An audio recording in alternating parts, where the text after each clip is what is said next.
Hi అండి, welcome back to our channel sweet cherry videos. ఎలా ఉన్నారు? బాగున్నారా? ఈరోజు వీడియోలో మెత్తటి పకోడీ అనేది ఎలా చేయాలో వీడియో అనేది మీతో షేర్ చేసుకుంటానండి, రెసిపీ. అలాగే వీడియోలోకి వెళ్ళే ముందుగా మన ఛానల్ ఎవరైనా ఫస్ట్ టైం చూస్తున్నట్లయితే ప్లీజ్ ఛానల్ సబ్స్క్రైబ్ అయితే చేసుకోండి. ఛానల్ సబ్స్క్రైబ్ చేసుకున్నప్పుడు పక్కన బెల్ సింబల్ ఉంటుందండి, ఆ సింబల్ కానీ క్లిక్ చేశారంటే ఆల్ ఆప్షన్ ఉంటుంది. ఆల్ ఆప్షన్ కూడా క్లిక్ చేశారంటే నేను ఎప్పుడు వీడియో పెట్టిన నోటిఫికేషన్ అనేది మీకు వచ్చేస్తుంది అనమాట. అందరికన్నా ముందు మీరు వీడియో అయితే చూడొచ్చు.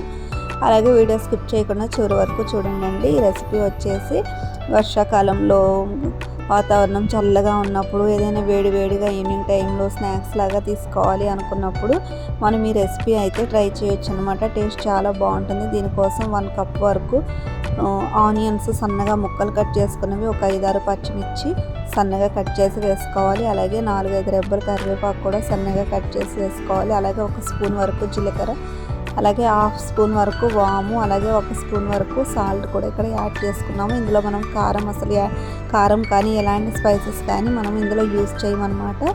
కాబట్టి పచ్చిమిర్చిని 4-5 సన్నగా కట్ చేసుకుని ఈ విధంగా వేసుకోవాలి.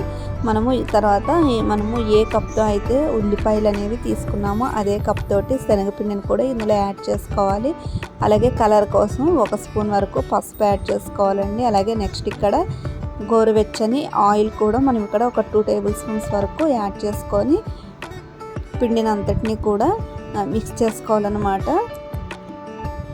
మనకి ఆనియన్లోని వాటర్ అంతా బయటకు వచ్చేలాగా గట్టిగా నలుపుతూ పిండిని మనం మిక్స్ చేసుకోవాలన్నమాట. కొంచెం కొంచెంగా వాటర్ వేసుకుంటూ, మరీ లూజ్గా కాకుండా మరీ జారుగా కాకుండా గట్టిగా కాకుండా కొంచెం జారుగా ఉండేలాగా కన్సిస్టెన్సీలో మనం పిండిని అయితే కలుపుకోవాలన్నమాట. ఇది ఈవినింగ్ టైము పిల్లలు స్కూల్ నుంచి రాగానే 10 నిమిషాల్లో చాలా ఈజీగా మనము ఈ రెసిపీ అయితే ట్రై చేయొచ్చండి. అలాగే టేస్ట్ కూడా చాలా బాగుంటుంది.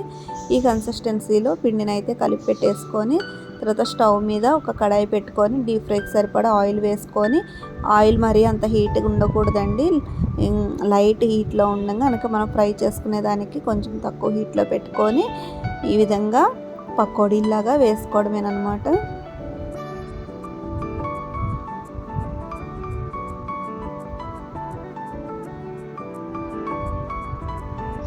సో ఈ విధంగా పిండిని పకోడీలాగా వేసుకొని 2 వైపులకు టర్న్ చేసుకుంటూ పకోడీలాగా మనం ఫ్రై చేసుకోవాలండి.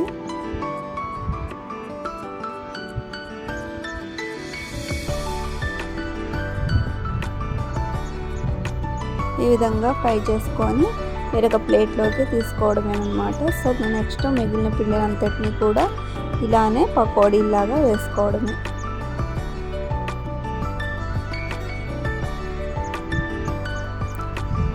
మనకి రోడ్ సైడ్ బండి మీద అట్లా అమ్ముతూ ఉంటారు కదండి పకోడీ, ఆ పకోడీ లాగా టేస్ట్ మనకి చాలా సూపర్గా ఉంటుందన్నమాట.